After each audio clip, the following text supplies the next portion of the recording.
you end up the same way you play the game, trying to recruit those sources because my name is Gary Jubelin and I'm a former cop and I'm hosting a podcast. Yeah, that's my cover story. So you haven't discovered it. I have good things to bring at the table for the benefits of Australia.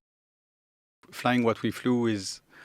Don't wreck it for me. It was a big, fast plane. Don't Yeah, tell. okay. The Eye Catch Killers podcast was a fresh start for me, as I left policing behind and started a new life.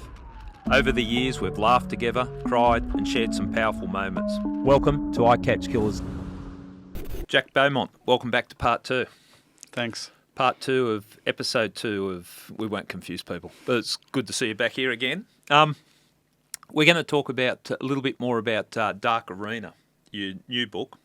There's a blurb on the cover of the book from none other than Ant Middleton, who we both know, and he's a nice fella, but very well qualified to make a comment on a book like the Dark Arena. And this is Ant's comment on the cover of the book. For those that don't know Ant Middleton, he's a former UK Special Forces operator, currently hosting SAS Survivor on Australian TV and a very successful author. This is what Ant said about your book. Dark Arena is as real and as deeply disturbing as the world I once knew. Now, you and I both know Ant's seen some shit in his time. Yeah. And for him to make a comment like that, it is a dark world that you operated in, because the betrayal for a good reason, that you're achieving the mission and protecting France's interests. But it must take a toll on you personally. Yeah, it does. And not only on the spy himself, it's also on the family. Yeah, talk us through that, because you made a very specific point when I had you on the Eye Catch Killers for the first time, about often spies are portrayed as these international playboys and the persona, which no doubt comes from the fictional ones like James Bond. But your situation is very much balancing a family life with working 24/7. Yeah, well, that's what I wanted to address, in those books as well. Yeah. Is the fact that for sure you have a spy plot, you have a spy story and everything, but I wanted the people to see or read what's the private life aspect of being a spy, because 90% of us are married with kids, and the reason why is because when you are recruited to do clandestine operations, what the service is looking for is some people who are mentally stable. Of course, you don't want anyone to be in another country and being recruited by Russian services or any other services for a beautiful woman or for some money. So you need something to hook you back. Solid base to hook you back to your real you. And also because you're going to have so many false identities, you need something to ground you back and remember who you are and who you really are. So they are looking for people with this mental stability, and the best sign of this mental stability is being married with kids. And that's what is interesting, is that you are recruited for this, or thanks to this mental stability, the marriage. But actually, after that, what you're going to be asked to do and what you're going to do, of course, is going to highly put at risk this marriage. So the company is looking for some people mentally stable with this, yin and yang equilibrium. And then you're going to be asked basically to develop your dark side as much as you can or have to fight those bad guys. And for sure, at some point, the dark is taking much too much space. And the white part of your yin and yang almost disappears. And usually it's a recipe for divorce, if not worse, because in the DGSE, or it's the same in a lot of secret service, for the guys who are on the field, that's where you have the highest rate of suicide. Because your own life collapses. The life you had before collapses. Not only on the family side, but also on the psychological side. Because you are not the man, you can't live those experiences and deal with this deep darkness of the human being every day without having this psychological impact. So it does change you. It really changes you. Yeah. And so at the end of the day, your wife usually hardly recognizes you. And also the fact that because you become totally paranoiac, and as you were saying in the first part of this podcast, very hard to have the trust with someone, very hard to open yourself to someone because everyone is potentially a threat trying to approach you, to recruit you, potentially another spy trying to approach your family. So you lose all your social life. You don't want to see anyone anymore. So you end up being totally isolated. You lose a lot of friends. Your wife loses a lot of friends. You lose some, even your family, because you can't tell them what you do. So it's really isolating at the family level. So the family gets isolated. And you, at a very personal level, you get isolated in your own family because you can't tell and you can't talk to your wife about what you're doing and what you did, even if she knew where I was working. But you can't give any details whatsoever to anyone. And so you end up being totally isolated in your own mind. And you don't go crazy, but I mean, you could easily go crazy. Because when you come back home at some point, so I had 5 different identities all the time on which I was turning. Yeah, explain that. I know we raised that the first time you came on Catch Killers, but that blows my mind too because it's hard enough to be yourself, but having 5 identities, and I would imagine you have to be able to slip into them, and you got to build. I think you referred to it as a legend. Yes. That it's all right saying you're such and such a person, but it's got to stand up to the scrutiny of being able to be checked. Yeah. Depending on the missions, sometimes it's a light legend, and sometimes it has to be quite deep. So for each of those identities, you have to have another address, of course, another name, other social media profiles. Working for a company which does exist, which you have to create, but your address has to be or look like a real address. So, for example, if someone's going to check on you, they're going to go to your address and they're going to walk around your block with a picture of you and ask the guy. Well, you go to the local cafe or something and go, say, "Do you know this guy?" Yeah. And if no one's, if everyone says, "Oh, I don't know this guy," then they understand that it's a bullshit address. So you have to spend a lot of time making your false identities live. You have to spend a lot of time in those areas, have a chat with the bartender, have a chat with the haircut, the barber, have a chat with all these kind of people.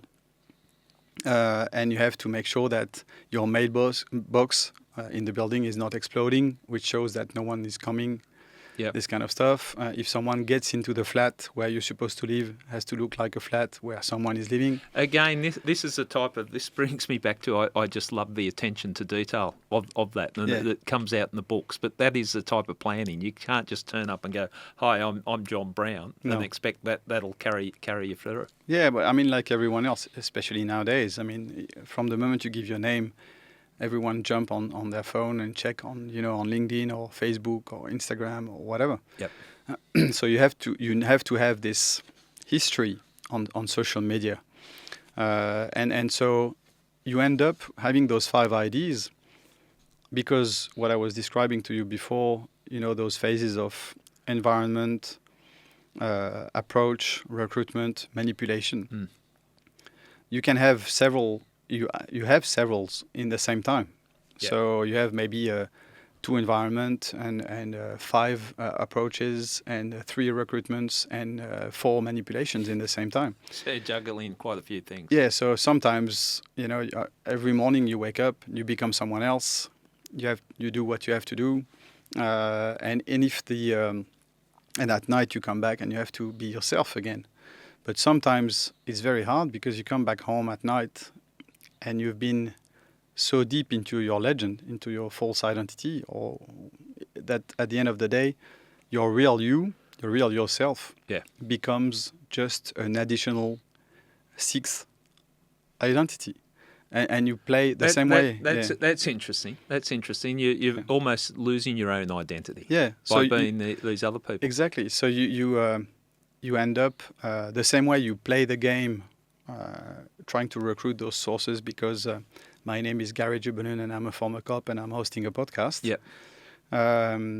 That's my cover story. So you haven't discovered it yet. And so you spend a few days doing like this, and to be convincing against the guy you're trying to recruit, you have to convince yourself in a way. Yeah. To make it sound real. And then, but you play a game, of course, an actor game. You're not yourself. But then you come back home and you have to grab your real ID. But it's so hard mentally that you just end up by playing it the same way. So you play the husband and you play the father. Yeah, and I would imagine in the home life, they're going to pick up on that. If you're not invested in your home life, people can tell, and you can come home and you're wired up, or you're still in the headspace of a job that you've just done. Yeah, the family's going to pick up on it. Did DGSE, did they identify the needs for this, like counselling and professional help with this type of stuff? Did you get debriefed to? No. So the thing is, you have some shrink in the company that you can go and talk to. But if you do so, coming back from a mission, and you go and talk to one of them, this person, this doctor, won't have any other choice than to type a report saying, what happened, and maybe this guy is becoming a bit unstable. Yeah. Because he came to see me, and then you're going to be judged as unstable or not fit for the field anymore. And so you're going to be withdrawn from the field. It's problematic, and I hear this type of thing so many times in policing. And when I was in homicide, we had to see a psychologist, I think it was every 6 months. But we'd go in there with the attitude, I ain't going to say nothing. Like it's, exactly. How are you going? Good? Yeah. Any problems? No? That type of thing, because you're worried about it. And then I speak to people years down the track, and they wish they properly engaged with the professional, whether it be a psychologist, psychiatrist, or whatever, and talk through the issues. Yeah. So but, I mean, you don't want to lose your job, so you're not going to say anything. But so this mental toll is at lots of different levels. Of course, at the family level, as I was explaining, then at your own personal level as well, because you feel isolated in your own head, and you are the only one to know what you know. But also, more generally speaking, because you have to fight this or infiltrate this worst of the human being, you lose trust. Generally speaking, you lose trust in everything and in the humankind. And so even when you are not working, and if you are invited to a dinner or something, you're gonna usually not be reinvited again, because you're gonna behave like a prison door. Yeah, give nothing. Well, the character in the book, the main character in the book, Alex, that was certainly, he had issues with anyone that the wife would meet. That where did you meet this person? Yeah. That type of stuff. That's bringing that paranoia home. Yeah, and you just can't you can't undo it, because you can't unsee what you've seen. What drove you to stay in as long as you stayed and do what you did? Because it's not high financial reward. It's not like they're throwing money at you. You're working long hours. You're paying a price. What drove you to do this work? I think it's for me personally. I have a long, military background in my family, and the defense of France in my family. We were talking about that over a beer a while back, and it goes a long way back. Yeah, it goes a long way back. So my ancestor, direct ancestor with the same name, was one of the main general of Napoleon. Then his son was in the military as well. Then my great-grandfather was in the First World War on a horse cavalry charging German tanks with a sword. And then well, he's an optimist. yeah, my grandfather was one of the first Free French forces to join de Gaulle, and one of the rare few French people who did the D-Day in Omaha Beach. Right. And he was the first French person to enter the Eagle Nest in Berchtesgaden. Wow. And as my parents were fighting quite a bit when I was a kid, he basically raised me. So I don't know if it's coming from there. I don't know if I had this, weight on my shoulders of the lineage. But that's why I wanted the main character of the book to have the same kind of lineage. Yeah. Because the main character is called Alec de Payne. Yep. And de Payne is the name of the first Grand Master of the Templar Knights. So talk to us about that. what the Templar Knights? Yeah. Well, I'm very, as a lot of guys in our job actually, very fascinated by the Templar Knights because of who they were, kind of soldiers, monk soldiers, and they had those rules. You know that the symbol of the Templar Knights is two horsemen on the same horse, which is a symbol of humility, poorness, and brotherhood. Okay. And so the way they were fighting and the rules they had to fight, they were not allowed to retreat, except if they were, I think it's against an army 5 times superior in number. Right. Okay. What about 4.5? Close enough? Doesn't count. Oh, shit. So it's fascinating when you really deep dive into the Templar Knights story and the way it stopped, the way they were accused and condemned by the Vatican, by the Pope and the King Philippe le Bel of France at that time, because he was seeing them as a too big counterpower to his own power. And it's interesting because the Secret Service in any country are always seen by the president or whatever, high politicians, by a potential counterpower, because a lot more than what they know. And every new president who comes in position, one of the first things he does is to go to the headquarters of the company and ask to see his files, what is on him, what the company has on him. I can imagine that. So before each election, and it's not only in France, before each election, the files of the candidates are put under another name in the company. Right. Okay. And when they are not president anymore, then it goes back to their original names. Okay. So this kind of Templars were like this kind of secret society, fighting, of course, for Christianity and for France, but fighting for what they believed in, and it was not for their own personal benefits. Yeah, it was not for personal power. It was for the common good. So it goes back to your question about why doing that job. It's because I was feeling fighting for the common good. I was feeling fighting the bad guys to protect the good guys, even without them knowing it. Yeah. And feeling being a part of this very strong family, brotherhood, and being a part of this very high secrecy.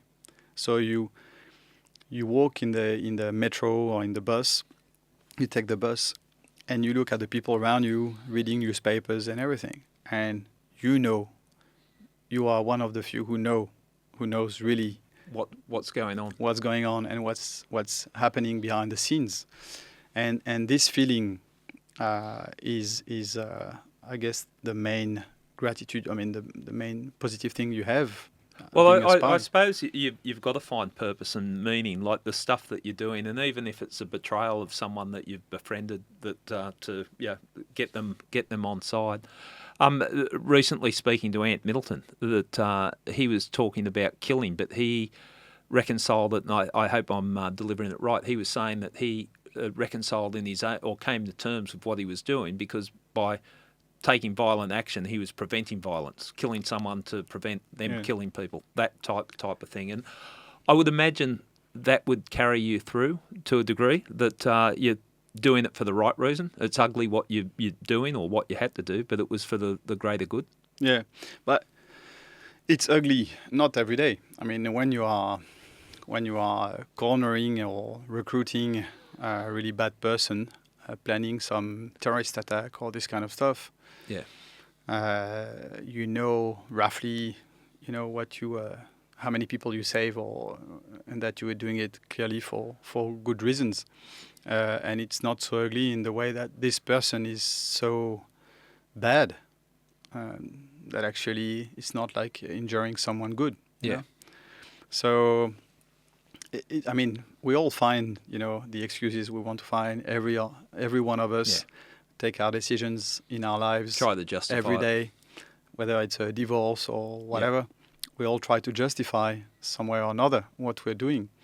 But being a spy, clearly it's not for money. Clearly it's not for your marriage, and it's not to have lots of friends and show off in like James Bond in casinos. So you have to have a deep personal reason to do it. The problem is that it's this toll, this psychological toll it has on you. At some point takes too much space.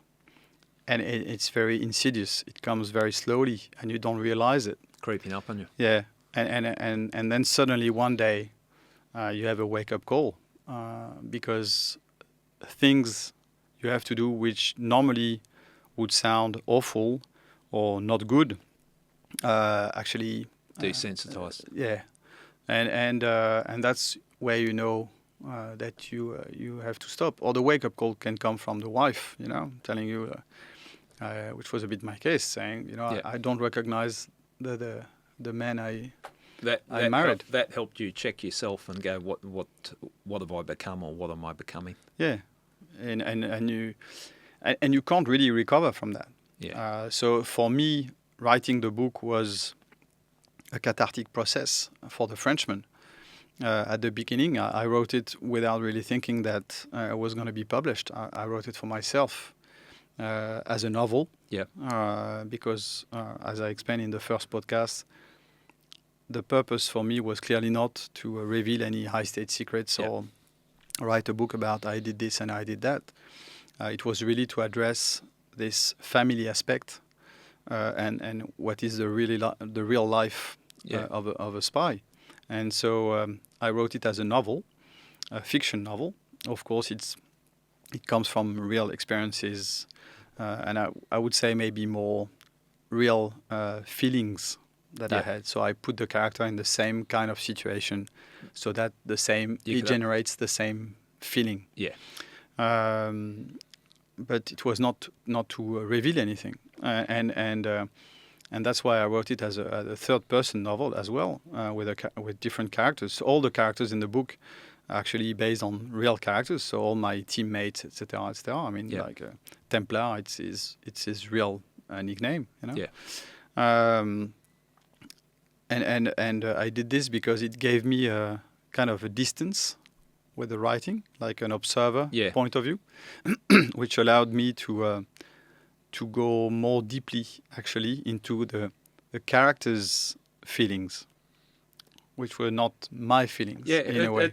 You make an interesting point, and I had someone else on the podcast, I forget who it was, talks about that you can really get more out in a fictional account, because you're not protecting anyone, you're not protecting yourself, and you can really put it out the way, the true feelings. It's funny, I was watching, I told you when we were having our beers, but that I sold the rights to Hollywood of the Frenchman to make TV series out of it, and I sold the rights actually to the two sons of John Le Carre, right? And so their dad was, the Pope of the espionage novel, John le Carré. Oh, okay. Yeah. Yeah. Sorry. Yeah, John I le know who Carré. you're referring to now. So Yep. Tinker Tailor Soldier Spy, Yeah. The Spy Who Comes from the Cold, you know. So they are the one who made The Night Manager, Little Drummer Girl, all Yep. those TV series.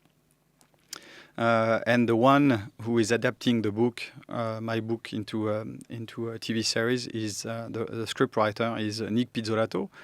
So Nick is the scriptwriter of, and he created True Detective. Best Yeah. series one, best police show I've seen. Loved it. It's a fantastic Yeah. fantastic TV show. And so it's very interesting because Nick, I was really not surprised, I was really enjoying how he really understood and got the mindset Yeah. and this darkness of a spy. I mean, and you can feel it when you look at True Detective. That I people have asked me about Yeah. TV shows and True Detective, whether it's fictional, whatever.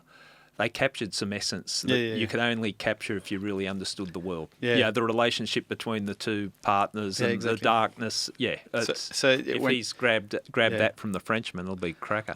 when you read when I read the script of the pilot episode, it's just amazing. I mean, even myself, and I wrote the book, Yeah. and I'm reading the pilot episode script, and I'm like, oh, what's gonna happen? You know? When it's actually the same story. How does that feel? Like It's great. having that. It's and fantastic. Knowing you got some big hitters like that interested in your story. It's really fantastic, and so the sons of John le Carré, so the producers, just released on Apple Plus a movie called The Pigeon Tunnel. Right. About their dad. I don't know if you saw it. I It's haven't seen it yet. very Yeah. recent release on Okay. Apple Plus. And of course, I had them by text, and they said, have a look at it and let us know what you think. So I watched it, and it's basically an interview of John le Carré, but why he was an author and why he wrote what he wrote, and etc. And his personal life. And so it's very psychological as well. And everything he says, I mean, resonating so much into me. And one of the things he said was, actually, I started being a spy when I was a kid. Yeah. Because it was, his family was pretty hard and stable, etc., etc., etc. And so he was a spy. He had to lie to protect himself and to be someone he was not really. Manipulating the To environment. protect Yeah. his the little kid he was, he had to create, someone else and manipulate people and lie, etc. And, so on. And it's exactly the same that happened to me. My parents were, even if the family was wealthy and everything, they were fighting, like badly fighting. And the only way I could protect myself was to lie to them and pretend and have a false identity, that I developed. And that carried. And that I developed. And it's very interesting to see that. That's what I was telling Ant in his podcast as well. It's very interesting to see that there is this common pattern for people doing our kind of job. Yep. Spy, or what he was doing, special forces, or for yourself, undercover, Yep. Police operations.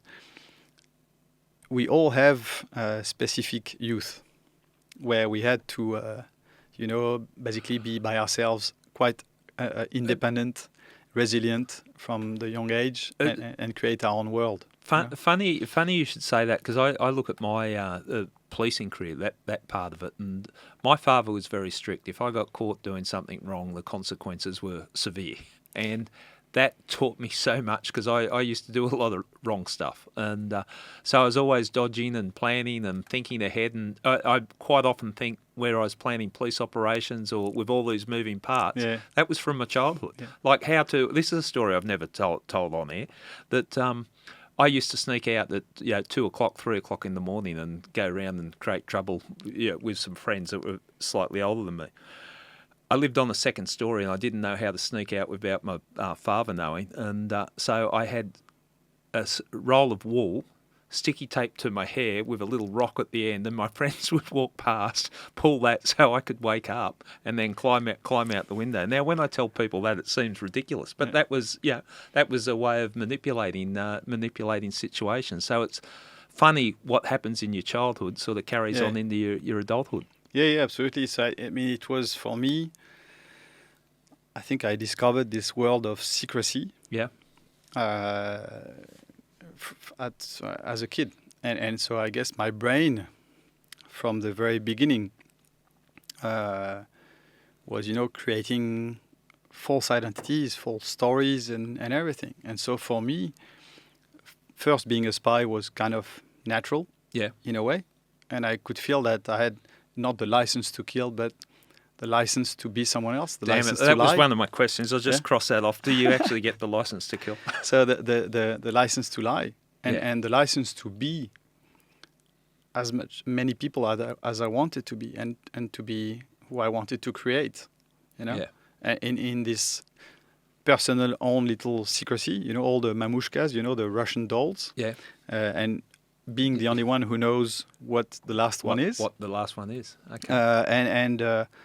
And then I guess as an author, being able to create those stories, even if they are based on truth, but no one will know the percentage of truth, because I can create things. And I would imagine, I would imagine there would have been some resistance or eyebrows raised when you first wrote the book, and is that how you navigated it around? Like I'm sure you speak to your old organisation and So the first one, when the Frenchman came out, the company first was not happy to see again another guy writing some books about his past in the company. Because recently you had two in France who did that, but not as a novel. They said, I did this and I did that. Okay, that's different. And now they are at court, because the DGSE is suing them. Because it's very dangerous. You never know when you do some operations, you rarely have the full picture. And so you don't know who is involved into the other pieces of the puzzle. And doing this kind of book, you put in danger those other pieces of the puzzle without even knowing it sometimes. And you can put at risk the life at risk of some guys who are still on the field. So clearly for me, it was clearly not the point. And it was a novel for cathartic process, as I explained. So when they read it, they realized that it was a novel, and then it was all fine. Okay. So and now Dark Arena, which is very, very, as you may have seen, very actual. I couldn't believe it myself. I haven't even started talking about that. With some of the things that are mentioned in Dark Arena, and again, we won't give away the plot, but when you're talking about the Wagner Group, Putin, Hamas, Hezbollah, Israel, it's almost like, hold it, when did you write this book? Yeah, that's the thing. And, I wrote it I started writing it 2.5 years ago. And basically everything I describe as a novel pretty much... Well, the Russian forces on the border of Ukraine and pretty much happened. Zelensky. So, the book is very, very actual. And the services, the DGSE, they can't blame me for anything because it's very actual when actually I retired from the services in 2014. Yeah, so you haven't got access to it, but... I'm not revealing anything. I just created a story which, at the end of the day, happened to be... Well, as I was reading the book, I'm looking at dates and all that, like what's in the book, and it was sort of preempting stuff that was going to happen. But it's a crazy time in the world. In regards to the book, and this must give you some confidence. There's another blurb on the book from someone none other than Paul Simon. He's a former senior Australian Army officer, and he's the Director General of the Australian Secret Intelligence Services, which is a pretty impressive title. He was the head of ACIS for 2017 to 2022. Yeah, and he's written of the book. This is Dark Arena, not the Frenchman. A rollicking good read. Espionage skills around in each fast-paced chapter. Lovers of spy novels are in for a treat. Another exciting glimpse into the contemporary yet fictional intelligence work. So that's a nice wrap. Well, having a blurb from the head of the Australian Secret Intelligence Services is pretty decent. It is pretty decent when you're talking about a spy novel. So your life's certainly changed a lot from what it was, and you look through your career and fighter pilot, then flying missions for special forces in war zones, and then an international spy. What's next? Where are we heading? Actually, I'm quite interested in all this psychological aspect of things. So I'm still working. I'm working in defense. Yep. Actually, I'm working now for the Australian government. Right. That's my real job. But hopefully one day, being an author would be my main job. That's what I hope. Or swanning round at the opening of the Frenchman. Yeah, exactly. But I mean, if the TV series, kicks in Hollywood with the sons of John le Carré and Nick Pizzolatto, then it's another dynamic. Yeah. And even if the book, The Frenchman and Dark Arena as well, are being published in the US, if there is also this TV series going on, plus I've been ordered now 2 more books. Right. So keeping along the same genre? It's a series, so same characters, different mission. So it could become my full-time job, basically. But today I'm still working in defense and for including the Australian government, which I really enjoy.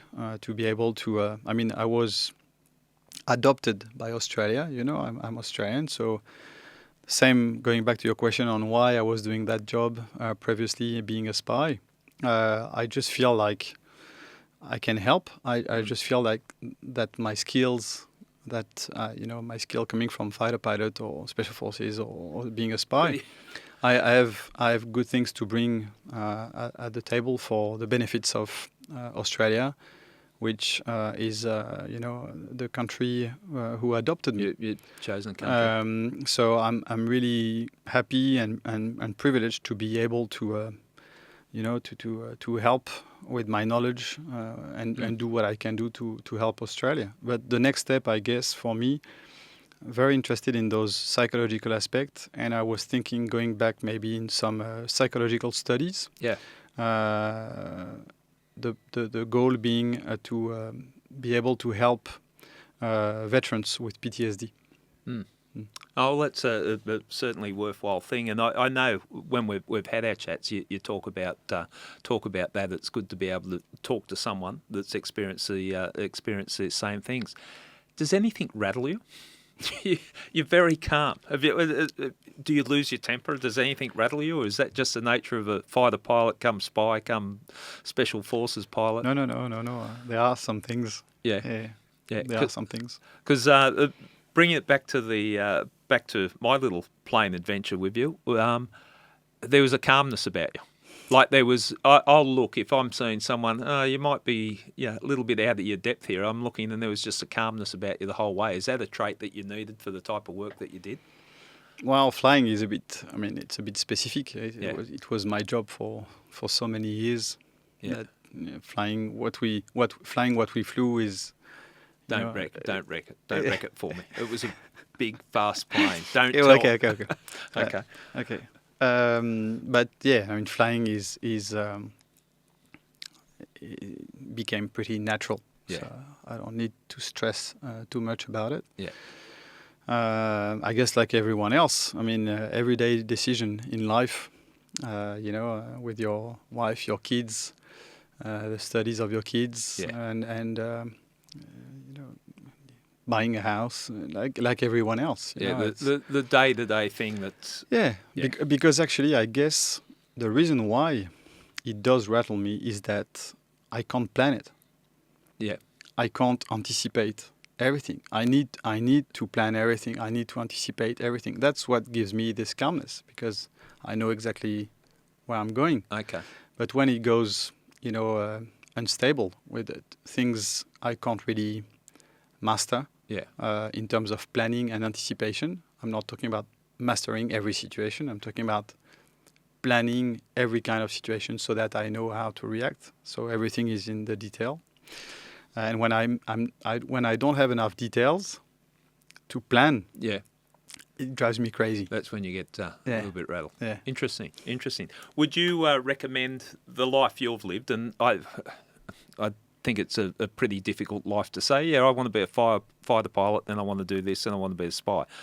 Any one of those skills or those occupations, would you recommend that to people to pursue that? If that's because you said at the start that you wanted to be a fighter pilot. A lot of people say they want to be fighter pilots, but they don't do anything about it. Yeah. What advice would you give to people that hear your story and think, "Wow, I want a piece of that"?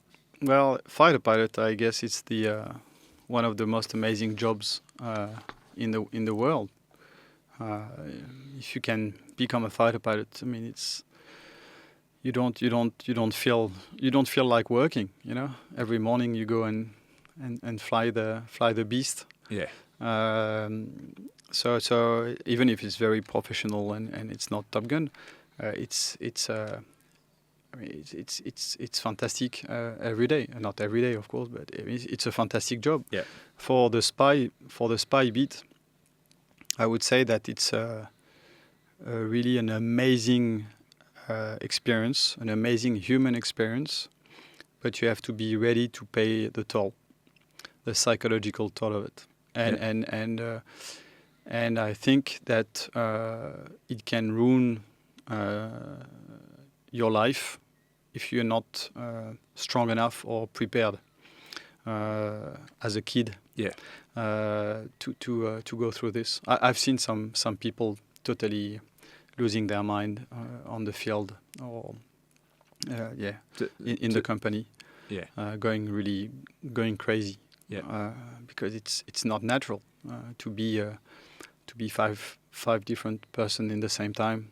And it's not only 5 different person in the same time. Is when you finish one mission or when there is a risk that the mission is blown, you have to dismantle immediately in 24 hours the ID incriminated, and then recreate a 5th one. Yeah. So if you look at roughly, I did let's say a bit more than 100 missions. I had 100 different IDs. And in those the IDs, you would have met people that you like or people that you had a relationship with or whatever, and you just got to disappear out of their existence. Yeah, but that's not you. I know. It's not people that you liked and you have to disappear from the existence. It was not you. But you say that, but it's hard because we're all human, and that's where you have to put the Chinese wall in your brain. Yeah. It was not you. Yeah. Have you ever bumped into someone that you knew after a different identity? Has that ever occurred? That bumped? No, I saw someone. Yeah. I saw someone, and I had to hide. I had to hide for this person not to see me with my family. Yeah. Well, look. Thank you again for coming on. It's very rare we get people back for a second time, but we could talk all day. And I'm telling you guys and girls listening to this is just scratching the surface. And you get an insight into the life that Jack's telling us about by reading the books. But I'm not so sure he hasn't got a license to kill. Well, look, killing is, as I explained, I mean, we had this discussion with Ant. You have to define what killing is. Yeah. Because killing is not only pulling a trigger. Do you consider that ruining someone's life or his family's life is killing? And because from the moment we have this, and I will maybe finish on that, from the moment we have the critical intelligence we wanted, and we have to disappear, we don't want anyone else to know that we have this information. We don't want anyone else to have the same information, and we don't want anyone else to know who has this information. So basically, this person has to disappear, not to be able to talk and give the same information to anyone else, or say who we were, how we approached him or her, and what we were asked. Yeah. So from the moment you enter someone's life, it will very rarely end up well for this person. You said that to me before, that you'd see someone and you think, well, I'm not going to bring any joy here. Yeah. So sometimes it's a hard decision, because sometimes you like the person because it's a nice person, just at the wrong place, wrong time. And you think, actually, if I go back to the company for the debriefing, to the headquarters, and I say, well, actually this person, this intelligence he's got, we can actually grab it by other ways, quicker, cheaper, with less risks, then you basically save his life. You've saved him. Yeah. Without him knowing, of course. It's a strange world. Yeah. It is a very, very strange world. Thank you for coming on, and we'll catch up soon. We'll catch up soon. Thanks, Gary. Thanks a lot for having me again. Okay, cheers. All right, I'm jealous. He is dead set like James Bond. Who could be a fighter pilot, flying missions for special forces, and an international spy and a top-selling author? But besides all that, we have become good friends, and I love having him on I Catch Killers, and I hope you enjoy the conversations and the stories he's got as much as I do when I catch up.